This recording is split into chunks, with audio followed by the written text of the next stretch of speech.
امشب در 24 درخواست تازه تهران از واشنگتن برای مذاکره مستقیم با آمریکا. جیدی وانس میگه خط قرمز آمریکا رسیدن به سلاح هسته‌ای. گزارش رسانه ها از تلاش‌های تهران برای کاهش تنش میان حوثی‌ها و واشنگتن. جروستن پست میگه ایران با این آتش بس میخواد به مذاکره با آمریکا شتاب بده. واکنش‌های گسترده به تصمیم احتمالی ترامپ برای استفاده از نام‌های دیگه به جای خلیج فارس. جناح‌های سیاسی مختلف انتقاد و ابراز نگرانی کردند. و با ادامه تنش میان هند و پاکستان، دهلی نو میگه به نقاط بیشتری حمله میکنه. اسلام آباد میگه بی پاسخ نمیمونه. از استودیوی ایران اینترنشنال این 24 است با فرداد فرهزاد.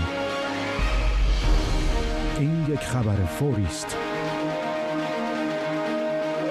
بینندگان ایران اینترنشنال در ایران و سراسر جهان سلام و وقت بخیر. دقایقی پیش روزنامه تایمز به نقل از منابع آگاه گزارش داده سفارت اسرائیل در لندن هدف اصلی یک طرح تروریستی مرتبط با جمهوری اسلامی بوده. این گزارش در پی بازداشت چند تبعی ایرانی در بریتانیا به اتهامات مرتبط با تروریسم منتشر شده. همزمان گزارش‌ها حاکی از اونه که سفیر ایران در لندن بعد از بازداشت اتباع ایرانی در وزارت خارجه بریتانیا حاضر شده. سفارت ایران این رو دیداری محترمانه خونده و گفته سفیر ایران در این دیدار بر ضرورت احترام به حقوق اتباع بازداشت شده تاکید کرده. کامران متین، استاد روابط بین‌الملل در دانشگاه ساسکس از برایتون به ما پیوسته. آقای متین، همین الان هم روابط ایران و غرب و به طور خاص با بریتانیا بسیار تنش‌آلود و پیچیده است. اگر واقعا این اتهامات درست باشه، چه عواقب دیپلماتیکی به نظرتون میتونه داشته باشه؟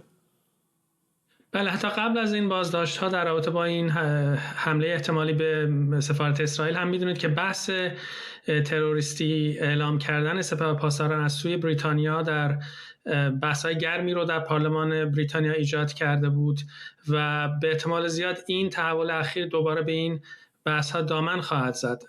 سال قبل همچنین در این رابطه به خصوص بعد از شروع جنگ در غزه و درگیری اسرائیل با ایران و همچنین با حزب الله، مقامات امنیتی بریتانیا همون زمان هم اعلام کرده بودند که احتمال این وجود داره که این جنگ ها در واقع به نوعی تاثیرگذار بشن، سرایت بکنن به بریتانیا به دلیل اینکه ایران شاید تلاش بکنه که به منافع اسرائیل یا خود بریتانیا به دلیل حمایتش از اسرائیل بخواد به این منافع حمله بکنه و به نظر میرسه که این پیشبینی درست بوده و این بازداشت‌هایی که صورت گرفت روز شنبه طبق گزارش‌هایی که اینجا منتشر شده میگن که درست چند ساعت قبل از حمله بوده که میخواستن این افراد علیه سفارت اسرائیل انجام بدن. هرچند در ابتدا اخبار میگفتن که قرار بوده به کنیسه حمله بکنن، کنیسه یهودیان، ولی امروز روزنامه تایمز میگه که هدف این افراد سفارت اسرائیل بوده.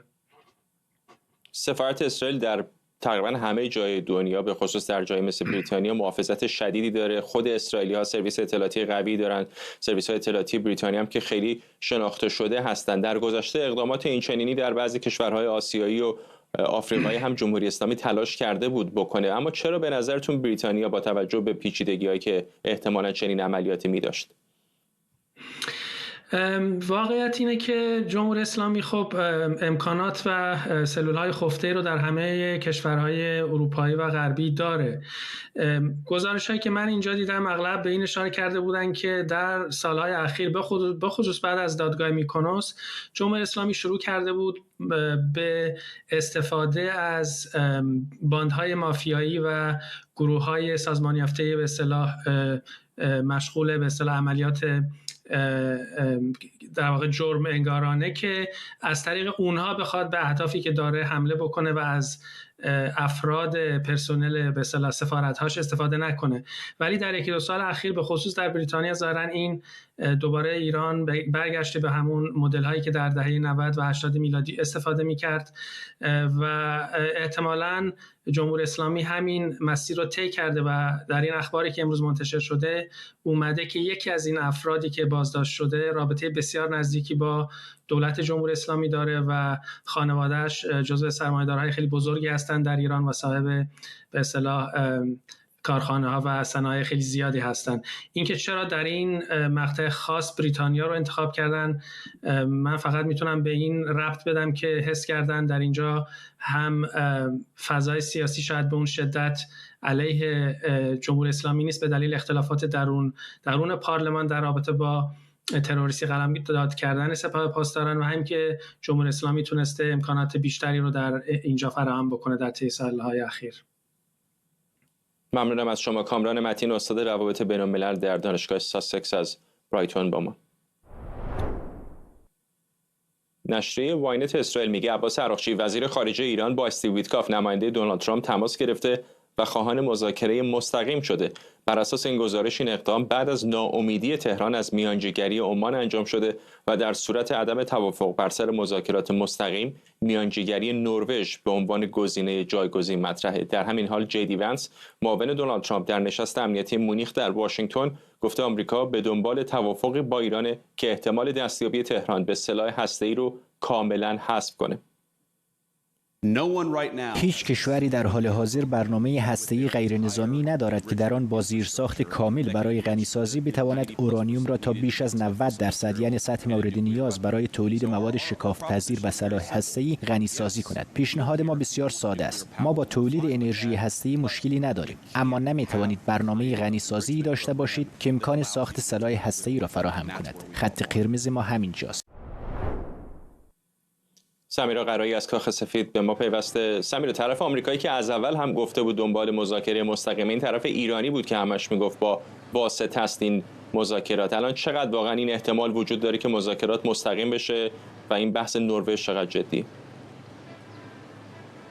فرداد، واینت این گزارش رو منتشر کرده. به نقل از منابع آگاه مدعی شدند که آقای عراقچی با آقای ویتکوف تماس گرفته. از عمانی ها تا یه حدودی دلگیر هستند به این خاطر که اون سرعتی که مد نظر اون هاست یا اون کیفیتی که مد نظر ایرانی هاست این مذاکرات نداره. با آقای ویتکوف تماس گرفته تا بتونن مذاکره مستقیم داشته باشن. ما پیش از این بارها و بارها از سمت ایالات متحده شنیده بودیم که مذاکرات مستقیم باشه. طرف جمهوری اسلامی اصرار داشت که مذاکرات غیر مستقیمه. حالا واینت میگه که اون چیزی که مد نظر جمهوری اسلامی بوده از میانجیگری عمان اون برآورده نشده. این در حالی که اصلا انتخاب عمان در واقع پیشنهاد جمهوری اسلامی بود و یک سابقه مثبتی وجود داشت. عمان پیشتر در 2013 هم میانجیگری کرده بود، میزبان برگزاری مذاکرات مستقیم و مخفی آمریکا و ایران بود. حالا واینت به حال این گزارش رو منتشر کرده و میگن که جمهوری اسلامی مد نظر داره اگر اون چیزی که میخواد انجام نشه از طریق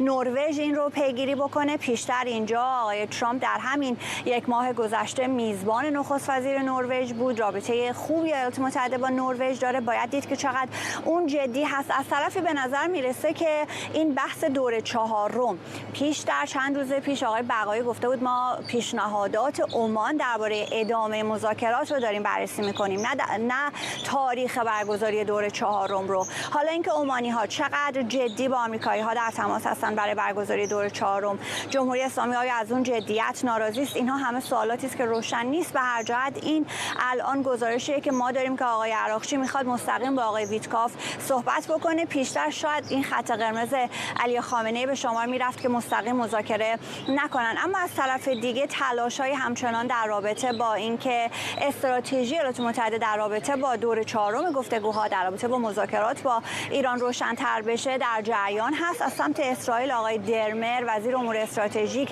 امروز به اینجا آمده. قرار بود که با مقام‌های وزارت خارجه دیدار بکنه، با مقام‌های کاخ سفید دیدار بکنه، با آقای ویتکاف قرار بود دیدار بکنه، بشنوه از آنچه که ایالات متحده در ذهن داره. صحبت‌های آقای ونس هم هست. آقای ونس در امروز اینجا در واشنگتن در کنفرانس امنیتی مونیخ که اینجا در واشنگتن برگزار شده صحبت کرده. نزدیک 5 دقیقه راجع به برنامه هسته‌ای ایران، انتظارات ایران از مذاکرات صحبت کرده و آقای ونس در این مدت در یک کمپی، در یک کارزاری همراه با آقای ویتکاف قرار داده میشد در تقابل با آقای روبیو به عنوان کسی که مدافع این هست که به جمهوری اسلامی حق غنیسازی داده بشه تا توافق انجام بشه. یعنی آنقدر به دنبال توافق هستند کمپ ویتکاف ونس که مایلند حتی به جمهوری اسلامی حق غنیسازی داده بشه. امروز در صحبتاش اما نکاتی که مطرح میکرد نکات درخور توجهی هست که اتفاقا موضع آقای ونس رو با آقای روبیو نزدیک میکنه، در نتیجه مواضع ایالات متحده رو یک پارچه تر به ظاهر میکنه. آقای ونس میگه که جمهوری اسلامی میتونه توان یا نیروی هسته‌ای داشته باشه ولی برنامه هسته‌ای نمیتونه داشته باشه. کشوری در جهان وجود نداره که تمامی زیرساخت غنیسازی رو در اختیار داشته باشه، یعنی اگر اراده کنه بتونه تا 90% غنیسازی بکنه و بعد به بمب نرسه. جمهوری اسلامی این رو نمیتونه داشته باشه ولی توان هسته‌ای صلح‌آمیز میتونه داشته باشه. میتونه شامل پیشنهاد آقای روبیو بشه این حرف آقای ونس که جمهوری اسلامی بره اورانیوم غنیسازی شده وارد بکنه و از جمله میتونه شامل این باشه که به جمهوری اسلامی اجازه استفاده از هیچ سانتریفیوژی به جز آیار 1 داده نشه که روند غنیسازی اون آیار 1 به شدت کنده و جمهوری اسلامی نمیتونه به اون غنیسازی 90% برسه. ممنونم از تو سمیرا قرایی، همکارم از کاخ سفید با ما. آرام اسلامی استاد علوم سیاسی کالج مونتگومری از مریلند و فروغ کنانی تحلیلگر سیاسی و پژوهشگر جامعه شناسی از فرانکفورت با ماست. خانم کنانی، اگر واقعا اینطوری که باینت داره گزارش میده به نظرتون مذاکرات به صورت مستقیم یا مستقیم‌تر از اونی که الان هست بشه، میتونه راهکاری بده برای طرف ایرانی و آمریکایی برای رسیدن به یک توافق؟ به نظر میاد جمهوری اسلامی در وضعیت خیلی مطمئن به خودی به سر میبره. وضعیتی که الان جمهوری اسلامی توش گرفتار هست، از یک طرف اگر شما بازی رو نگاه کنید عملا یک بازی چماق و هویج هست، یعنی در یک مسیر زیگزاگی کلامی حداقل میبینید که سیاستمداران امریکایی مدام در حرکت هستن. از یک طرف وعده یه بازار آزاد رو میدن، وعده اینکه اگر جمهوری اسلامی دست برداره از رسیدن به بمب اتم و غنیسازی در اون مرحله، احتمالاً بازارهای ایران رو از تحریم‌ها در میارند و مناسبات اقتصادی جدیدی برای ایران باز میشه. از طرف دیگه منتها تهدید میکنند که نه تنها بحث هسته‌ای بایستی به طور کامل بسته بشه، بلکه بایستی حتی موشک‌های دوربرد و حمایت از حوثی‌ها رو هم جمهوری اسلامی برای همیشه ببوسه و کنار بگذاره. در واقع وضعیتی که شما دارید میبینید یک وعده یک کلامی همگن در سیاست آمریکا فعلا نبوده و اینه که اون قسمتی در واقع میتونه باشه که جمهوری اسلامی رو داره خوشحال میکنه، چون میتونه رو هر کدوم از اینها که باب دلش هست مانور بده و احساس میکنه که شاید از این طریق بتونه فرصت بخره، چیزی که براش خیلی مهمه. از طرف دیگه امریکا از اونجایی که داره در واقع یک نقش میانجیگری رو در هر جنگی که در گوشه دنیا داره اتفاق میفته ایفا میکنه، از اوکراین و روسیه بگیری تا الان هم که در یک جنگ مستقیم با حوثی‌ها هست، در واقع به گونه‌ای امیدوار هست که بتونه این مدیریت بحران رو انجام بده، نه به خاطر اینکه حسن نیت خاصی داره، بیشتر به نظر میاد که این مدیریت قضیه براش اهمیت داره. وضعیتی که در مورد جمهوری اسلامی هم دقیقاً به همین ترتیب به نظر میرسه. بنابراین چیزی که به نظر میاد این هست که من فکر میکنم بیشتر اون چه که ما به عنوان در واقع مناظرات بایستی بشناسیم داره در پس پرده ها صورت میگیره. اینکه چرا سیاستمدارانی مثل مارکو روبیو سخنانشون با آقای ونس یکی نیست و هر کدوم حرفای جدایی رو در واقع دیسکورس جدایی رو در توقعات خودشون از مناظرات با جمهوری اسلامی مطرح میکنن، برای من به شخصه هنوز قابل درک نیست. اما خب به هر حال سیاست همینه. ما در سیاست تقریبا میتونیم بگیم با ضرس قاطع صداقت مطلق نمیبینیم، بخشی از داستان رو میبینیم به قولی سطح آب رو و اینکه در زیر این گفتگوها چی میگذره و در واقع چی باعث میشه که این سیاست چماق و هویج حتی در بین خود گفتمان امریکایی ها هم نسبت به جمهوری اسلامی یک سیاست خالص و همگن نباشه، هنوز برای من مشخص نیست. ولی بیشتر من فکر میکنم اگر مقصری در این زمینه ما بشناسیم، مقصر رو بایستی خود آقای ترامپ در نظر بگیریم که انگار در این وادی فقط میخواد یک اثر ماندگاری از خودش بگذاره، در واقع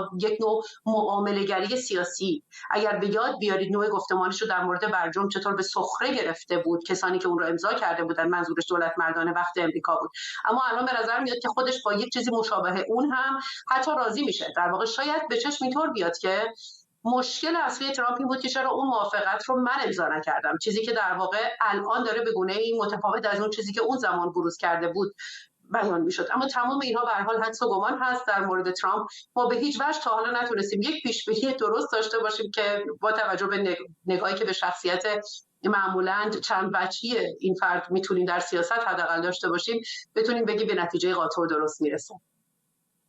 آقای حسامی، حرفای جدی ونس رو چطور میبینید؟ چون او هم الان داره تکرار میکنه که برنامه غنیسازی که به سلاح هسته ختم بشه قابل قبول نیست، اما به نظر میرسه که بازم در حرفای او هم یک درجاتی از ابهام وجود داره. میگه که آن نوع از غنیسازی که میتواند به سلاح هسته ختم بشود رو نمیتونن بپذیرن. آیا مثلا 367 رو خواهند پذیرفت؟ این ابهام از کجا میاد؟ چرا هنوز یک جواب واضح و راسخ و مشخص نمیدن طرف آمریکایی؟ والا خیلی الان مسئله باز شد، شکافته شد راجع به این بحث کلامی و گفتارهایی که استفاده میکنن، روایتهایی رو که میگن. اما من بگم راجع به سخنان جدی ونس، ببینید این چیزی جز حرفی که در واقع NPT اگه اشتباه نکنم آرتیکل 4 NPT تعهد میده، یعنی این همین حرف رو مشخصا راجع به دسترسی به تسلیحات اتمی تمایزی میذاره بین صلح دوستانه و تسلیحات اتمی. این حرفی که جی ونس داره میزنه در حقیقت یعنی همون حرفی است که هر کسی متعهد شده به پیمان NPT این حق رو داره که برای مصرف صلح دوستانه یا مصرف داخلی استفاده کنه. حالا اینکه غنیسازی و بعد اون الحاقی پروتکل الحاقی NPT و مسئله در واقع بازرسی و چگونه اون در واقع ظرافت این کاری است که آیا میتونه راستی آزمایی چجوری انجام بشه، بس من اینجا تناقضی نمیبینم. با حرفای اولشون خیلی تناقض داره که در واقع همون سقفش بود که مدل لیبی باشه. خب اون مدل لیبی به نظر من الان روی میز نیست. این است که خب شما اگر زیر 4% 3.67 اگه بتونید غنیسازی رو انجام بدید، جزء حقوق تمام کشورهایی است که پروتکل رو امضا کردن. اینو من اینجوری میبینم. خانم کنعانی، زمان به نظر علیه جمهوری اسلامی هست. اون بازه 2 ماهه‌ای که آقای ترامپ تعریف کرده، البته از کی شروع میشه تا کی تمام میشه خیلی مشخص نیست، ولی به نظر بالاخره داره به اتمام میرسه. هفته دیگه هم آقای ترامپ در خاورمیانه هست. به نظر میرسه که به نقطه دقیقه 90 این مذاکرات داریم نزدیک میشیم. اگر یک برایندی به ما بدید از این که بر اساس آنچه که تا این لحظه دو طرف در رسانه‌ها منتشر کردن، به رسانه‌ها درز دادن، برآوردتون چه هست؟ آیا واقعا به یک توافق نزدیک هستیم یا احتمال رویارویی الان بالاتره؟ واقعیتش خیلی پیشبینی سختی در پیشه، برای اینکه جمهوری اسلامی اساساً یک سری شعار داده، مثل اینکه انرژی هسته‌ای حق مسلم است. این یک شعاری بود که ما سالها شنیدیم، ولی مطمئنیم اگر پای بقای جمهوری اسلامی مطرح باشه، چندان براش این هزینه‌ای که از جیب ملت ایران در طی این سالها شده و به میلیاردها دلار میرسه اهمیتی نداره و اگه لازم باشه اون رو به کناریم هم خواهد انداخت. برای اینها بقا طبیعتاً اولویت اول تا صدم رو تشکیل میده. از طرف دیگه بایستی در نظر بگیریم تنها بازیگری مذاکرات ایران یا امریکا نیستن. ما چند بازیگر مهم دیگر هم در اینجا داریم. از روسیه بگیرید که درسته که در اصل یکی از پارتنرهای تکنیکی رابطه‌های هسته‌ای ایران بوده، یکی از مهمترین کمک‌ها رو داشته به حتی بهره برداری از این تا رسیدن به مرحله بهره برداری، اما در عمل ایران اتمی براش هیچ فایده‌ای نخواهد داشت و اگر هم پاش بیسته قطعاً در سیاست قطعاً پشت ایران رو در این زمینه پشت جمهوری اسلامی رو خالی خواهد کرد. از سوی دیگه نباید اثر اسرائیل رو جدی بگیریم. اگر به یاد بیاریم در ابتدای صحبت به مدل لیبی اشاره کردن آقای دکتر، اگر بیاد بیاریم در مورد موشک‌های دوربرد که صحبت شد، عملاً می‌دونیم که این بحث نه فقط ناامنی منطقه بلکه بحث اسرائیل که بر روی میز این مذاکرات بوده. موشک‌های دوربرد در اون گزینه است که ارزش و اهمیت پیدا می‌کنه در مذاکرات. حالا اسرائیل اعلام کرده و بارها هم این رو داره تکرار می‌کنه در رسانه‌هاشون، ببینید در حتی گفتمان مسئولینشون که اگر پای مذاکرات به توافقی باز بشه که میتونه ایران رو همچنان هسته‌ای کنه یا از شرارتش در منطقه کم نکنه، خودش به صورت مستقل عمل خواهد کرد. البته باید در نظر بگیرید که اسرائیل در حال حاضر به قول معروف گرفتاری‌های سیاسی و نظامی بسیاری داره که خب مشغولیتش در اونجا شاید گاهی باعث بشه که جمهوری اسلامی با دیده شک به این ادعا به اصطلاح نگاه کنه.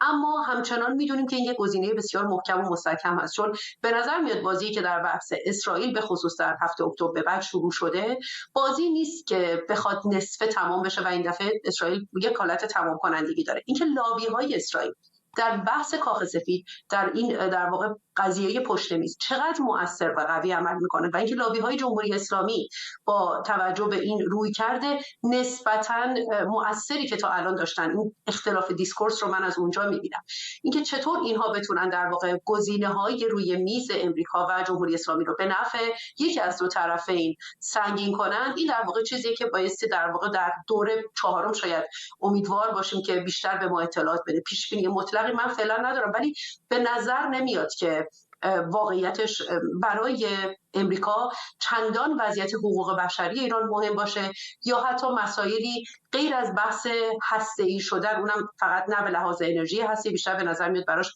اون بمب هسته‌ای اهمیت داره فعلا مهم باشه. بنابراین من فکر میکنم که آمریکا اون نقشی رو که بایستی در این بازی ایفا میکرد، با توجه به اینکه خودشون هم اعلام کردن در رسانه‌هاشون هم در واقع انتقادات شدیدی نسبت به دور اول و دوم مذاکرات بوده، اون نقشی رو که برای بازدارندگی جمهوری اسلامی ازش انتظار میرفته تا حالا انجام نداده. اینکه در دور چهارم با دست پر بر سر میز میاد یا نه هنوز نمیدونم.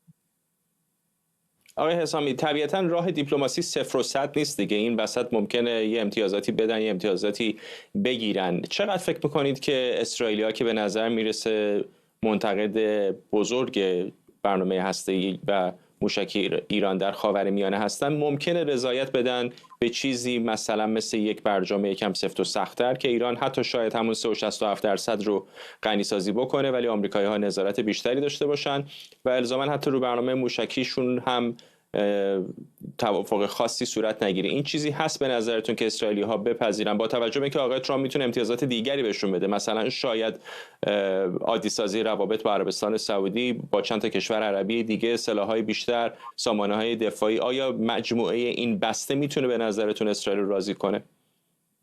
بله، این نکته خیلی جالبیه و من فکر می‌کنم همین نکته کلیدی هم همینجاست و بعضی از این مسائل رو که الان روبرو هست دولت آقای ترامپ توجیه میکنه به این معنا که اون زاویه‌ای که نوکانها که در واقع در دولت ترامپ بودن با مسئله مثلا مارکو روبیو یا جدی ونس حل میکنه، به این معنا که نوکانها بیشتر طرفدار حمله نظامی و همکاری با اسرائیل بودن برای از بین بردن برنامه تسلیحات اتمی ایران، در صورتی که خود ترامپ و اون در واقع ادوایزرها و مشاورانی که نزدیک به اون ماگا ریپابلیکن هستن بر این باورن که در این مقطع زمانی و با این صحبتایی که ترامپ داره راجع به مسائل دنیا میکنه یک جبهه جدید جنگ رو باز کردن و حمله کردن به تسلیحات اتمی ایران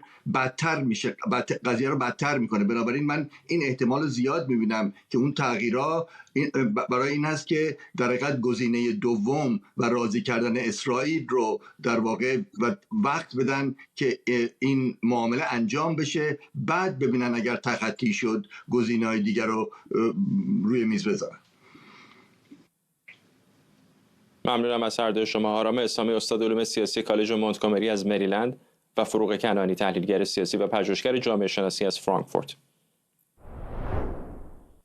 نیویورک تایمز میگه ایران برای شتاب دادن به مذاکرات هسته‌ای با آمریکا حوثی‌ها رو به آتش‌بس با آمریکا وادار کرده. 2 مقام ایرانی از وزارت خارجه و سپاه پاسداران به نیویورک تایمز گفتند جمهوری اسلامی در چارچوب تلاش‌های میانجیگری عمان حوثی‌ها رو متقاعد کرده که حملاتشون به کشتی‌های آمریکایی رو متوقف کنند. همزمان سخنگوی وزارت خارجه ایران از توقف حملات آمریکا علیه حوثی‌ها استقبال و از تلاش‌های دولت عمان در این زمینه قدردانی کرده. همزمان اسرائیل میگه درگیریش با حوثی‌های یمن همچنان ادامه داره و به گفته کانال 12 این کشور ساعتی پیش یک موشک دیگه از سوی حوثی‌ها پیش از ورود به حریم هوایی اسرائیل رو با موفقیت رهگیری کرده. یکی از مقامات حوثی به رویترز گفته توافق اخیر برای آتش‌بس به هیچ وجه شامل اسرائیل نمیشه.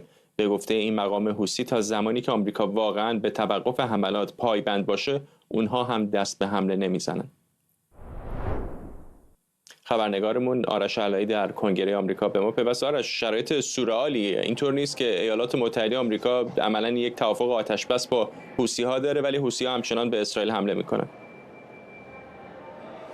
خب من میپردازم، خیلی وقتم نداریم به تحلیلایی که در آمریکا هست. اونایی که مخالف آقای ترامپ هستن و منتقدینش هستن مثل نشریه اتلانتیک میگن این نشانه ای از سیاست خارجی امریکا فرست هست که آقای ترامپ تعقیب میکند، آمریکا اول. و میگن اگر میخواهید ببینید بعداً آقای ترامپ در بقیه دنیا چه خواهد کرد، به همین توافقش با حوثی ها نگاه کنید. آقای ترامپ اول گفته بود میخواهد برود امنیت کشتیرانی بین‌المللی رو در اونجا به وجود بیاورد، جلوی حملات حوثی ها به کشتیرانی بین‌المللی رو بگیرد. الان رفت اونجا بمباران کرد، میگوید دیگه حوثی ها فقط کشتی‌های آمریکایی شلیک نمی‌کنند و از منطقه خارج میشود. و در واقع نشریه اتلانتیک میگوید آقای ترامپ این جنگ رو به پایان نبرد، فقط آمریکا رو از توش کشید بیرون. حالا اون هم میمانیم و میبینیم که آیا حوثی ها به این قولی که دادن عمل میکنن. فقط نگفتن که کشتی‌های نظامی آمریکا نباید حمله کنند، آقای ترامپ میگوید به هیچ کشتی آمریکایی نباید حمله کنند.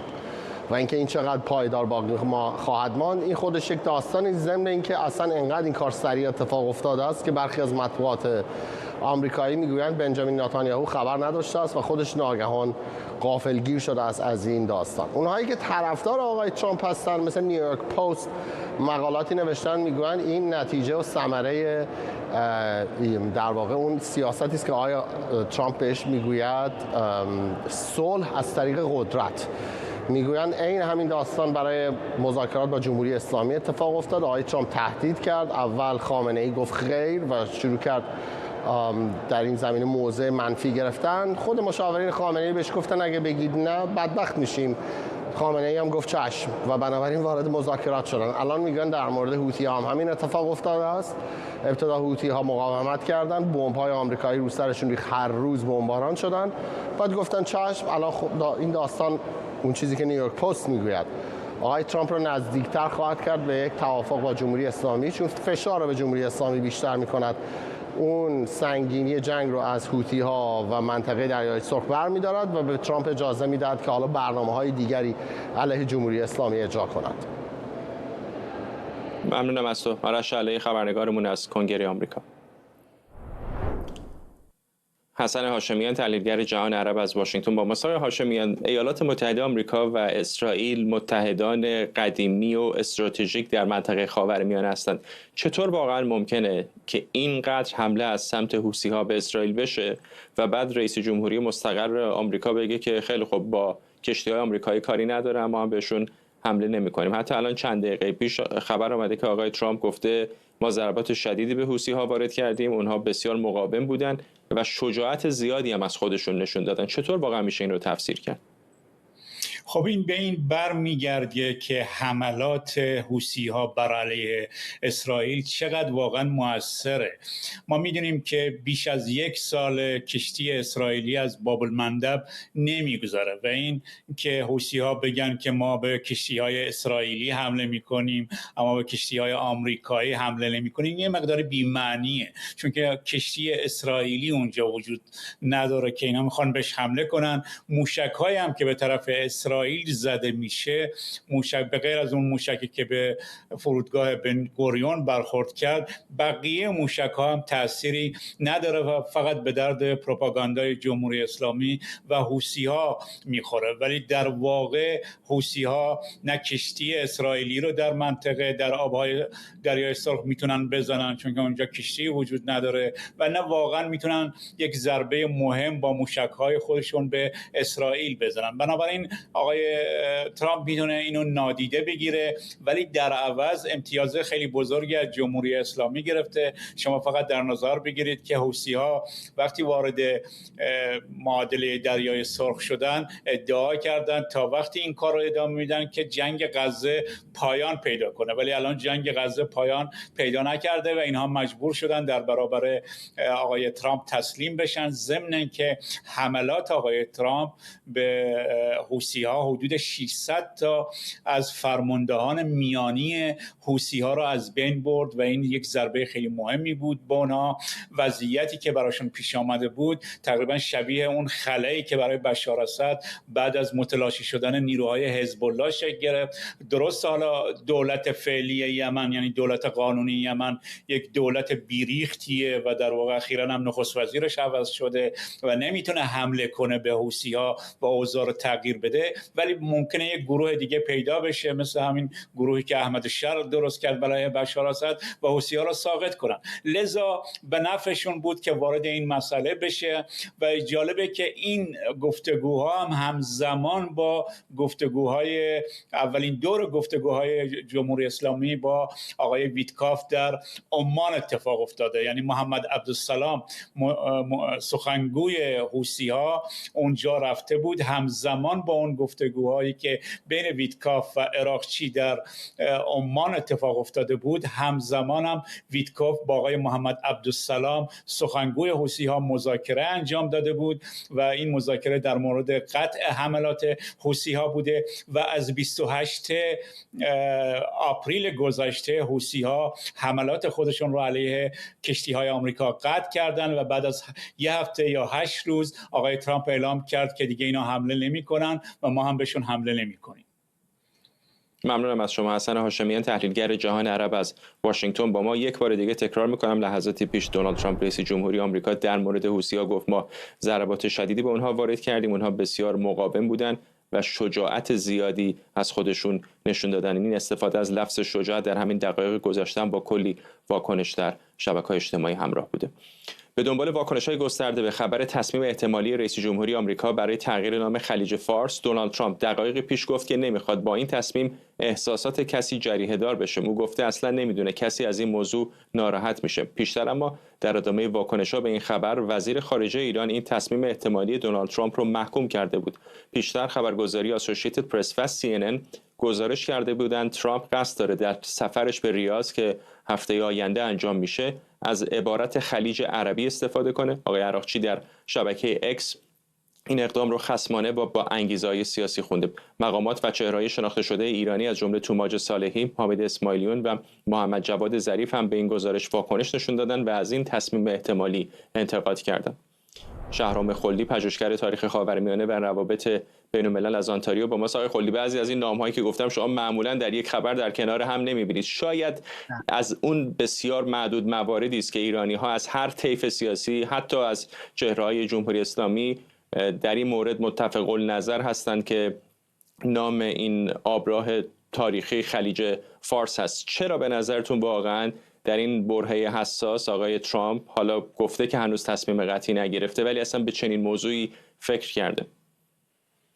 خدمتتون درود میفرستم قربان و خدمت همه مخاطبان ایران اینترنشنال عرض کنم به حضورتون که پرزیدنت ترامپ حالا متاسفانه برای ما ایرانی هایی که الان 40 خورده سال هست تحت سلطه جمهوری اسلامی زندگی میکنیم، چه در درون ایران چه خارج از ایران، از هر حربه استفاده میکنه برای اینکه از نظر روانی طرف مقابل رو در واقع گیج بکنه و امتیاز بگیره و این رو هم نباید فراموش کرد.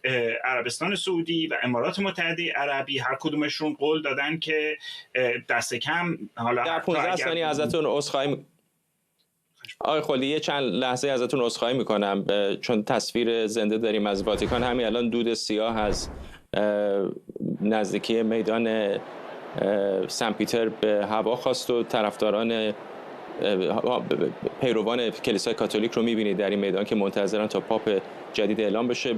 به هوا برخاستن دود سیاه نشانه این هستش که هنوز اسقف‌های حاضر در واتیکان نتونستن به تصمیم نهایی برای انتخاب پاپ بعدی بپردازن. تصاویر زنده رو میبینید از واتیکان و دود سیاه.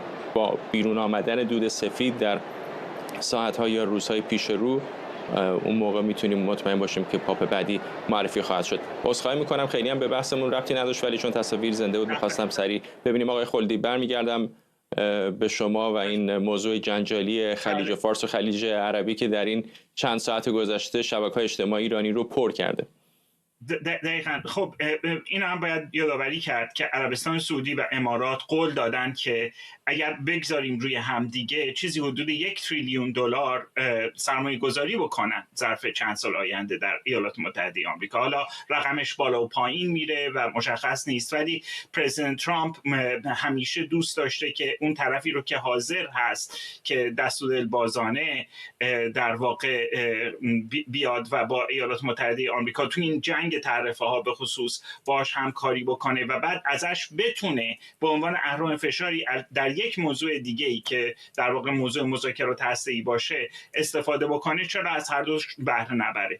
ولی پرسش که وجود داره برای من به عنوان کسی که حالا الفبای حقوقی بلده، حقوق خونده، حقوق بین‌الملل در بخش تدریس روابط بین‌الملل و نهادهای بین‌المللی تدریس کرده، پرسش که برای من وجود داره این هستش که حالا بیایم ادعاهای در واقع امارات متحده رو نه از نظر تاریخی بررسیش بکنیم، با تمام اسناد و مدارکی که وجود داره از نظر اینکه دولت ایران همیشه این مناطق رو جزو ایران میدونسته، حالا فرق نمیکنه جمهوری اسلامی باشه، حکومت شاهنشاهی باشه، قاجاریه باشه، پهلوی باشه، با اون چه کار میخوان بکنن؟ با اسناد آرشیوی شرکت نفت ایران و انگلیس. بالاخره بریتانیا سهام داشت به عنوان یک دولت امپراتوری که در واقع حامی و در واقع این کشورهای عرض کنم به حضورتون شیخ نشین، حالا کشور که نبودن،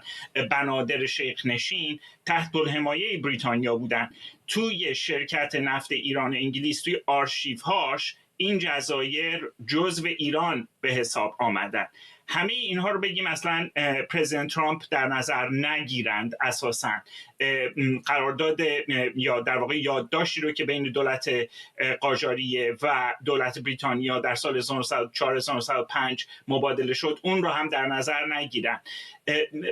تمام اینها رو بگذاریم کنار. از 1971 به این طرف، 1350 به این طرف ایران در کنترل این جزایر بوده و شیخ نشین ها هم این قضیه رو به دیوان دادگستری نکشوندنش. بنابراین پرسش که وجود داره این هستش که پرزیدنت ترامپ واقعا دنبال چیه؟ بقیه من دنبال یک سری چیزهای تبلیغاتیه و اگر بخواد یه همچین اتفاقی بیفته که پرزیدنت ترامپ بگه خلیج عربی و بعد به لحاظ اون در واقع به نوعی همونجوری که اتحادیه اروپا اومده 3 تا جزیره رو گفته ما از ادعای امارات در موردش حمایت میکنیم، این رو هم در واقع به نوعی بهش به صورت ضمنی اشاره بکنه، اون وقت مشکلاتی به وجود میاد. اسرائیل از بلندی‌های جولان وقت باید عقب نشینی بکنه، مسئله قره‌باغ باید به دیوان دادگستری بین‌المللی کشیده بشه، با غزه پرزیدنت ترامپ میخواد چی کار بکنه. تمام این مسائل اون وقت دوباره مطرح میشه و ایران به عقیده من چه حکومت جمهوری اسلامی باشه چه نباشه ادعاهای خیلی نیرومندی خواهد داشت، چه مبناش بخواد تاریخ باشه، مبناش بخواد حقوق باشه یا مبناش بخواد زور باشه. ممنونم از شما. الان میبینم که شاهزاده رضا پهلوی هم پستی در شبکه اجتماعیش گذاشته و نوشته میراث ملی ایران قابل مذاکره نیست، با عکسی از خلیج فارس در کنار عکس خودش. ممنونم از شما. شهرام خلدی، پژوهشگر تاریخ خاورمیانه و روابط بین‌الملل از آنتاریو. با افزایش تنش میان هند و پاکستان بعد از حمله مرگبار به گردشگران در کشمیر، مقامات هند گفتن به 9 نقطه که بعضی از اونها با حمله شبه نظامیان اسلامگرا به گردشگران هندی در ماه گذشته مرتبط بودن حمله کردند. پاکستان این حمله رو اقدامی آشکارا جنگی خونده و تهدید کرده به این حملات پاسخ میده. پاکستان میگه هیچ کدام از این نقاط مورد حمله موضع شبه نظامیان نبودند. به گفته هند در تیراندازی متقابل با نیروهای پاکستانی در کشمیر هم 10 نفر کشته و 48 نفر زخمی شدند. دبیرکل سازمان ملل گفته جهان تا به رویارویی نظامی میان هند و پاکستان رو نداره. میقان شهیدی، پژوهشگر اندیشه سیاسی از دانشگاه کمبریج به ما پیوسته. آقای شهیدی، بسیاری در جهان الان نگران هستند 2 قدرت هسته‌ای وارد درگیری نظامی شدند و هر لحظه ممکنه این تنش بالاتر بگیره. یکم در مورد ریشه‌هاش به ما بگید و اینکه چقدر این نگرانی ها به نظرتون مشروع هستش که ممکنه این تنش نظامی به یک جنگ کامل و تمام عیار بین این 2 قدرت هسته‌ای ختم بشه. این مسئله البته سابقه طولانی داره و یکی از متأخرترین این اتفاقات مربوط به خود سال 2019 میشه که یه حمله انتحاری دقیقاً در همین کشمیر صورت گرفت که به کشته شدن 40 تا سرباز هندی انجامید و هند به اون چیزی که خودشون اعلام کردن به پناهگاه‌های گروه‌های تروریستی در خاک پاکستان حمله کردن و همیشه هم پاکستان رو متهم میکنه که از گروه‌های تروریستی مثل لشکر طیبه یا جیش محمد داره حمایت میکنه. ولی این تنش ها خیلی سابقه طولانی تری داره. در حقیقت سابقهش به زمانی میرسه که بریتانیا به عنوان استعمارگر هند از هند بیرون میره و همون موقع هند به 2 تا کشور تقسیم میشه سال 1947، یعنی 78 سال پیش، که یک بخشیش هند میشه و یک بخشیش پاکستان میشه.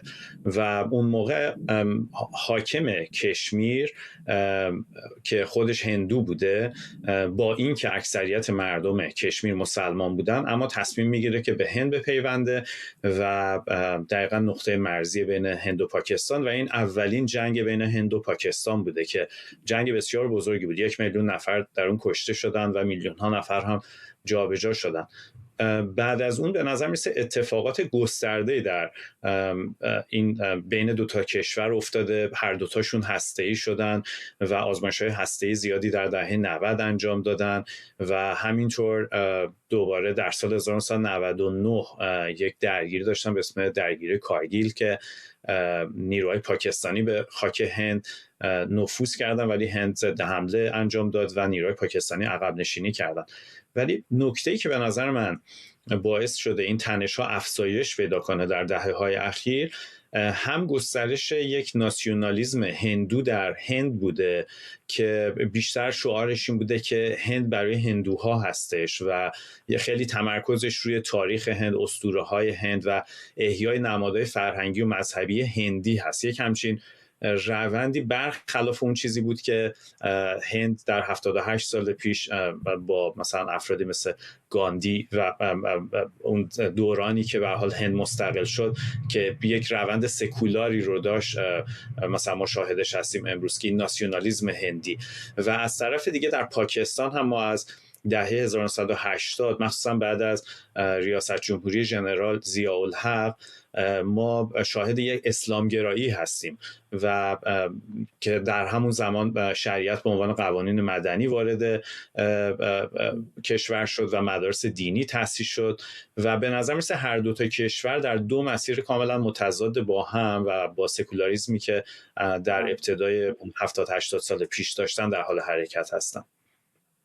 ولی به گمانم با این تفاوت که پاکستان جمعیت اکثریت مسلمان مشخصی داره، اما هند اقوام مختلفی داره، ادیان مختلفی داره. مثلا در همین منطقه کشمیر عموما مسلمان نشینن. الان یکی از ادعاهایی که علیه دولت هند به خصوص پاکستانی ها مطرح میکنن این هستش که به قول شما نه فقط اون ملیگرایی هندی وجود داره، بلکه درجاتی از اونطوری که ادعا میشه اسلام هراسی هم وجود داره و حتی دارن تلاش میکنن ترکیب جمعیتی رو در منطقه کشمیر تغییر بدن.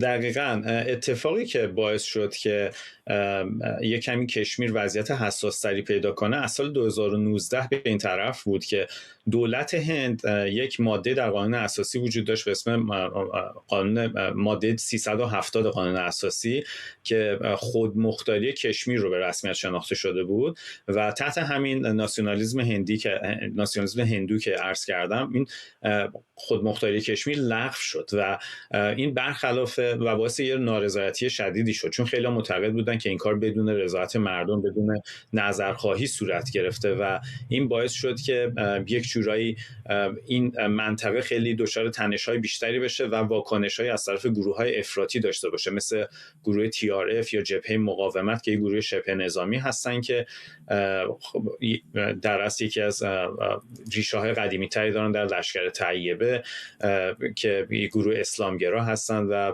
یک جورایی با برچسب گروه نیابتی پاکستان هم شناخته میشن. ممنونم از شما ایقان شهیدی، پژوهشگر اندیشه سیاسی از دانشگاه کمبریج.